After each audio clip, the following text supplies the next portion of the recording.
The sea is not merely a geographic expanse. It is the final theater of empire. And what we are witnessing now as Russian naval ships, intelligence vessels, and battle cruisers sail ever closer to the edges of what the United States considers its sacred sovereign waters is the inevitable blowback of a doctrine that died 3 decades ago. The doctrine of unchallenged American supremacy. The headline is stark, yet deceptively simple. Russia increases naval patrols near U.S. territorial waters amid NATO expansion. This is not a technical maritime briefing. It is a calculated declaration of war, not of missiles, but of intent. This is the Kremlin's answer to Washington's greatest strategic blunder since the collapse of the Soviet Union. For over a century and a half, the Western Hemisphere was an American lake shielded by the inviolable promise of the Monroe Doctrine. Foreign intervention in the Americas, particularly military deployment, was classified as an act potentially hostile to the United States. This historical tenet defined the limits of global power. It established a clear, non-negotiable sphere of influence. Yet when Russian vessels are spotted just miles off the coast of Oahu near Alaska or engaging with anti-U.S. regimes in Cuba and Venezuela, we must confront a dangerous truth. The Monroe Doctrine has been functionally repealed, and the United States repealed it itself. The irony is a cold historical dagger. We, the American establishment, justified the relentless eastward expansion of NATO, a military alliance created specifically to contain Russia as a defense of sovereign choice and democracy. We built missile defense systems along Russia's borders, welcomed former Soviet satellites into the alliance, and declared our intent to incorporate Ukraine and Georgia. The American consensus was arrogant. Russia was too weak, too dependent, and too broken to effectively respond. We asserted our right to deploy military forces right up to their doorstep, believing that they had no reciprocal right to challenge our own backyard. This Russian naval presence, be it the intelligent ships testing our readiness near Hawaii or the deployment of surface combatants into the Caribbean, is not random aggression. It is the reciprocal cost of our imperial hubris. It is the logical, predictable consequence of 2 decades of American policymakers mistaking a temporary unipolar moment for an eternal, unchallengeable destiny. The central thesis that this episode forces us to accept is this. The world is actively abandoning the single superpower framework we desperately cling to. This incident is not about a minor navigational dispute. It is about the fundamental structural unraveling of the post-Cold War order. It demonstrates a new dangerous geopolitical symmetry, where for every inch the U.S. advances its military influence toward Russia's heartland, Russia will advance its military presence toward the U.S. homeland. This tit-for-tat escalation is rooted in the colossal error of the 1992s. When the Soviet Union collapsed, the U.S. faced a crucial choice: to integrate the struggling, newly independent Russia into a cooperative European security architecture, or to press the advantage and pursue total dominance. We chose dominance. We chose to expand the very alliance built for containment. This created the exact self-fulfilling prophecy we now face. A Kremlin that feels encircled, threatened, and therefore justified in using every available tool to demonstrate that the American homeland is not inviolable. The narrative we are being sold by mainstream media and Washington think tanks is that this is simply Russian provocation.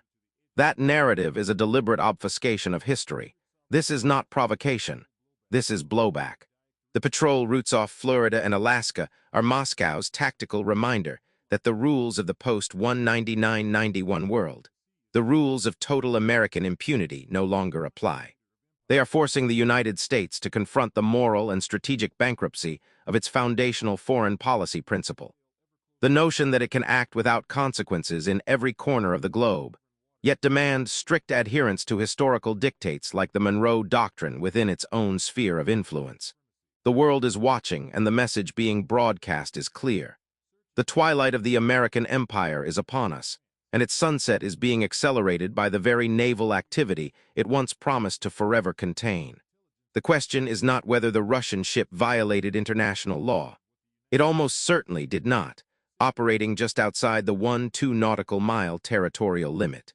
The real question, the structural question, is whether Washington has the capacity to understand that its strategic actions in the Baltic and Black Seas directly inform the Russian Navy's operational planning in the Arctic and the Pacific. The answer, unfortunately, appears to be no. We are trapped in an ideological loop of exceptionalism, failing to grasp the reciprocal nature of great power competition. We are demanding obedience from a global peer while reserving the right to trespass on its historical security prerogatives. This is a recipe for catastrophic miscalculation, and it is the inevitable endgame of an empire that mistook its immense power for moral and historical immunity. The sight of Russian frigates near our territorial waters is certainly a challenge to our military dominance, but it is not the existential threat that keeps the strategists in Washington awake at night. The true panic stems from the realization that the military confrontation is merely the visible symptom of a far deeper unseen financial war that we are losing. Our entire post-Cold War empire was built on a dual mechanism of control, military projection backed by financial coercion.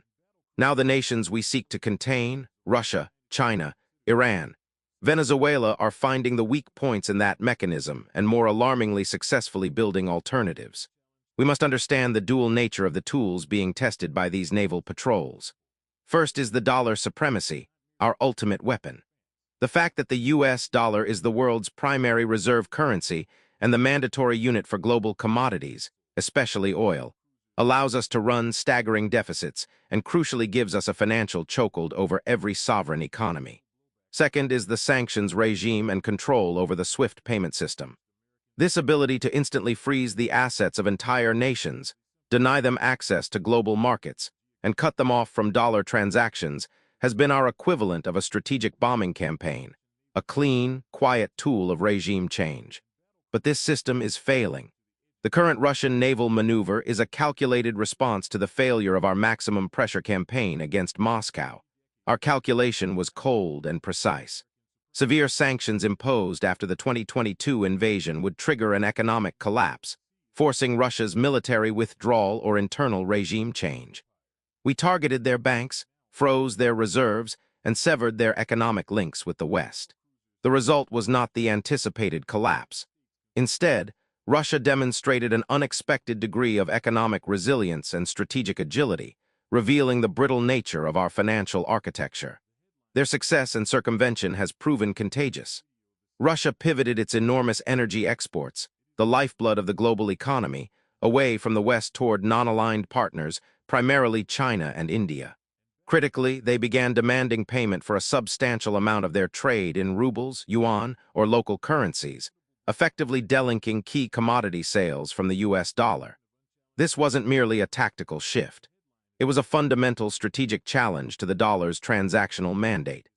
Nations like India, desperate for discounted oil, found ways to process these transactions outside of the SWIFT system, creating parallel financial channels that we, the masters of the system, could neither control nor effectively disrupt. This is where the panic truly sets in for Washington.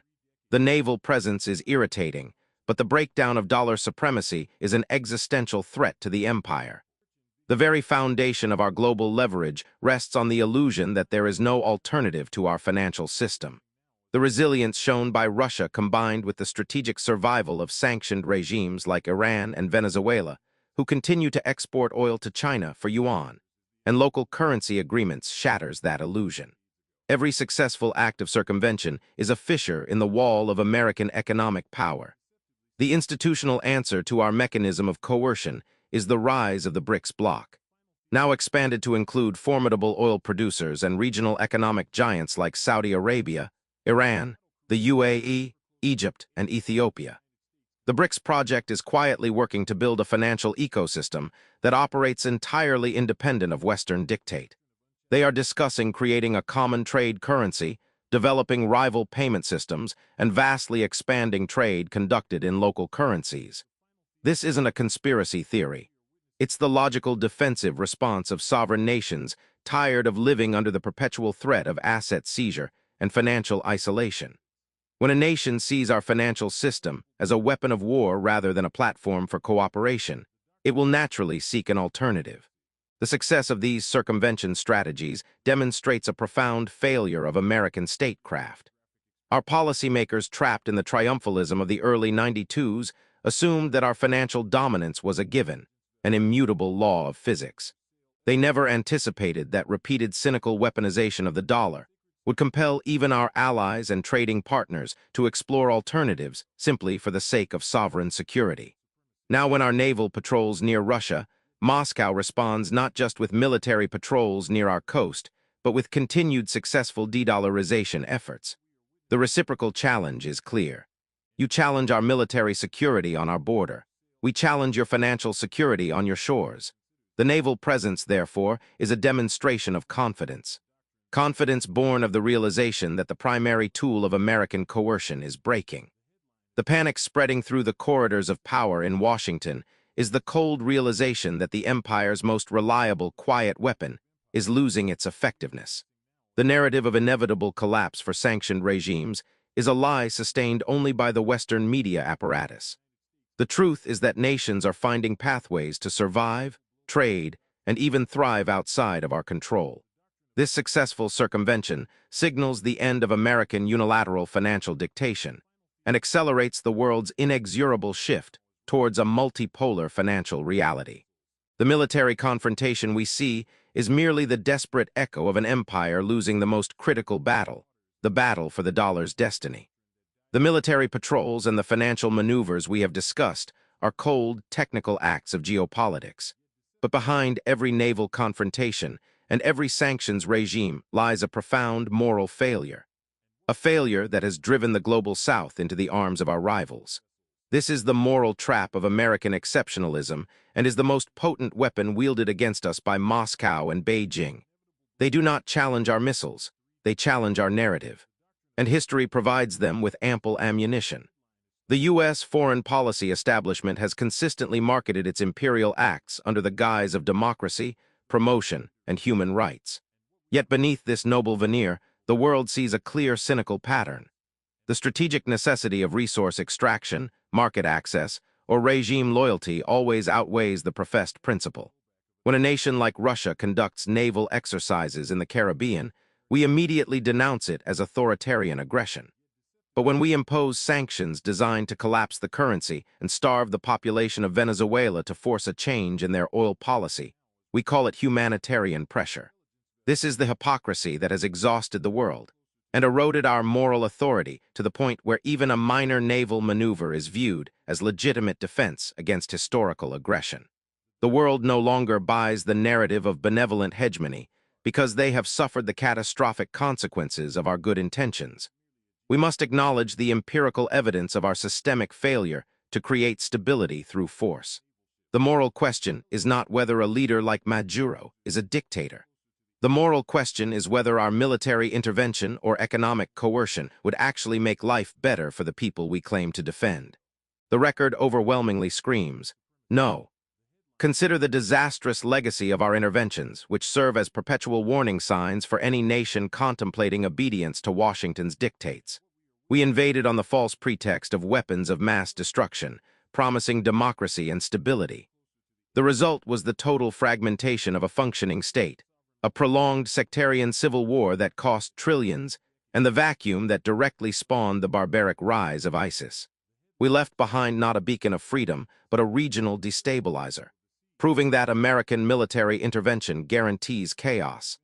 Our intervention was framed as a purely humanitarian mission to protect civilians from the Gaddafi regime.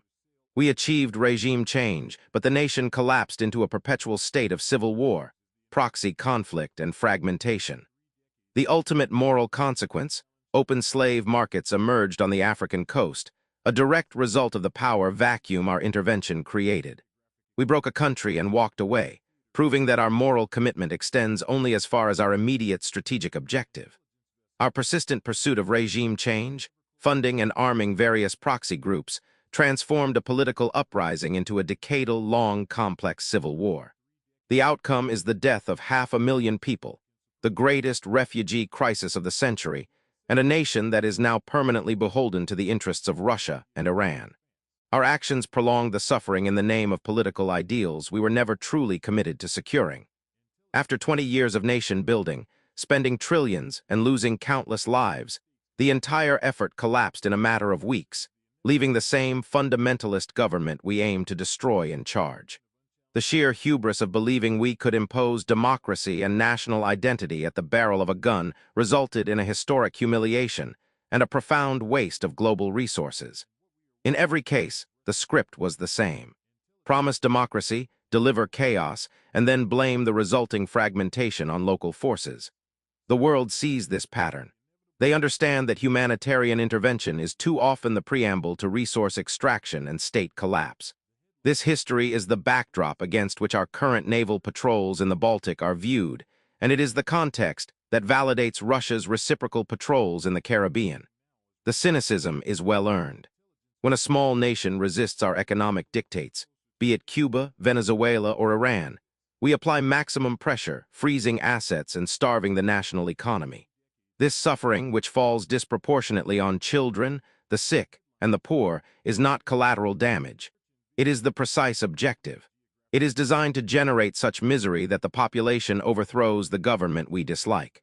Yet when they collapse, we use the resulting humanitarian crisis to justify our military or diplomatic intervention, completing the circle of cynical coercion. Moscow and Beijing do not need to invent anti-American propaganda. They simply need to point to the historical record. The world does not fear their authoritarianism as much as they fear the chaos that follows American intervention.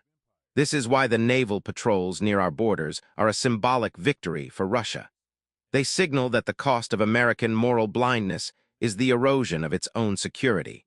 By consistently prioritizing strategic dominance over genuine principled stability, we have forfeited the moral authority that was once the greatest pillar of our global power. We have given our adversaries the greatest gift, the legitimate claim that they too are merely defending their security interests against a reckless, hypocritical, and systemically destructive hegemon. We have established that the Russian naval patrols are a consequence of our failed financial and moral policies.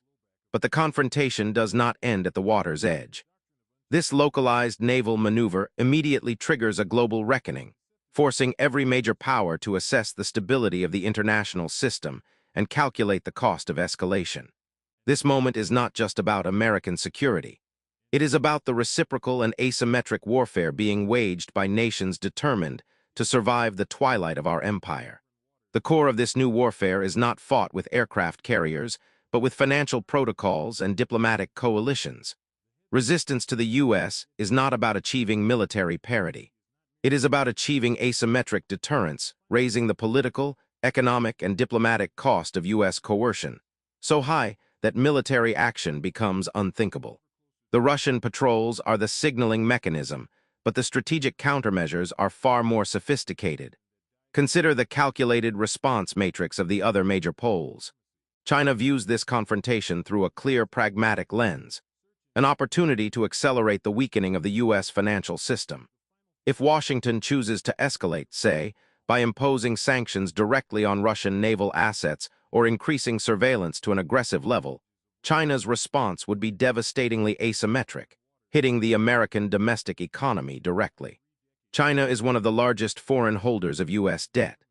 While they cannot dump their entire holdings without self-harm, even a phased strategic reduction signals a loss of confidence that can drive up USA borrowing costs, raise interest rates, and destabilize global markets.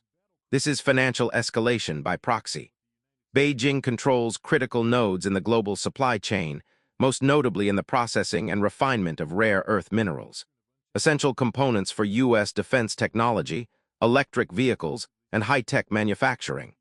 A targeted restriction on these exports would key sectors of the American economy and military-industrial base. China would instantly accelerate its work with BRICS and other partners to build payment systems and digital infrastructure that bypass the U.S.-dominated framework entirely, further eroding the dollar's long-term global transactional role. China's response would not be loud, but it would be felt in every American household through inflation and economic uncertainty. For Russia, the naval patrols are merely the opening gambit. Any aggressive counter-maneuver by the U.S. toward these ships allows Moscow to escalate in theaters where it holds direct regional leverage, turning a localized naval spat into a diffused, costly global conflict. Russia could intensify military operations or use its European energy leverage to put pressure on key NATO allies, forcing the U.S. to divert resources and attention away from the Caribbean.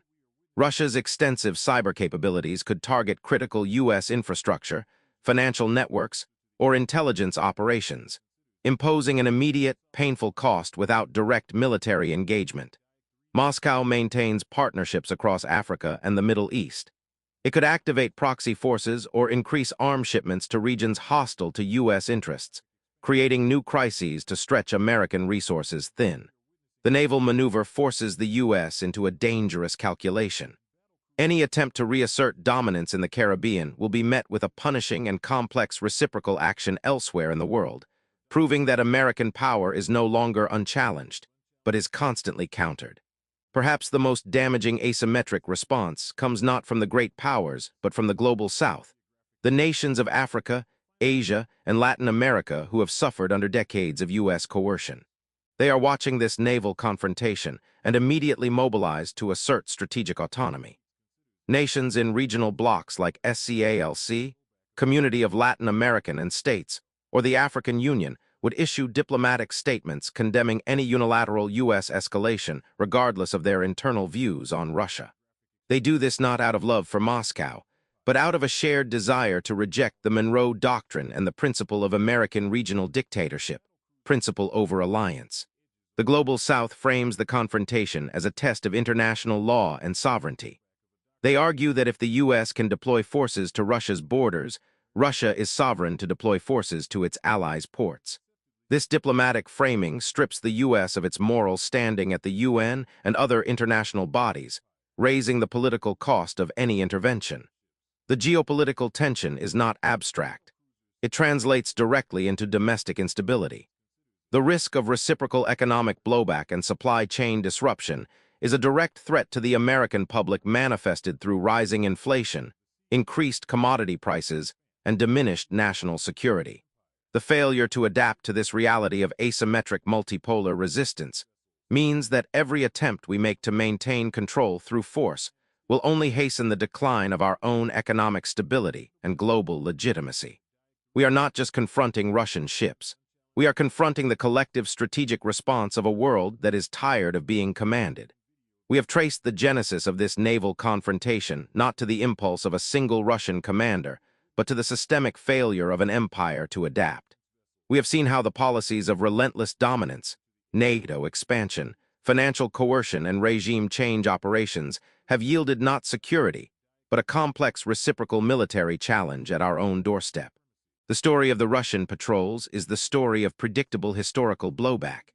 It is the twilight of the myth that America is somehow exempt from the historical laws that govern all great powers. The true threat to the American project does not come from foreign ships. It comes from domestic hubris. It is the failure of the American elite to recognize that the unipolar moment of the 1990s was an anomaly, not an eternity. We continue to spend trillions maintaining a global military footprint, fighting proxy wars, and weaponizing our currency, all in a desperate attempt to resurrect a world that no longer exists.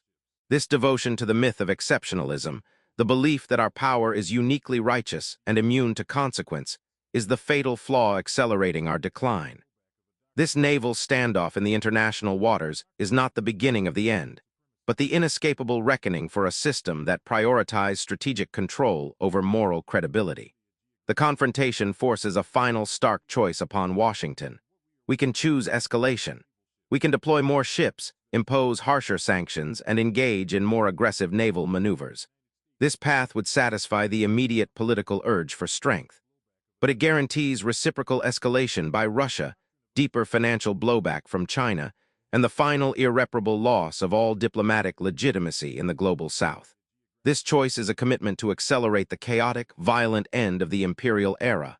We can choose humility. This path requires the courageous recognition that our immense power is not unlimited. It demands a pivot away from perpetual coercion toward genuine restraint and diplomacy. It means acknowledging the security interests of geopolitical rivals, duopolizing the U.S. dollar, and committing to building global stability through cooperation, not command. This is not weakness. It is the ultimate demonstration of strategic maturity and the only sustainable path for American longevity in the new multipolar world. The empire's long, slow decline is not irreversible, but the window for course correction is rapidly closing. The Russian patrols are the mirror reflecting our own policies back at us.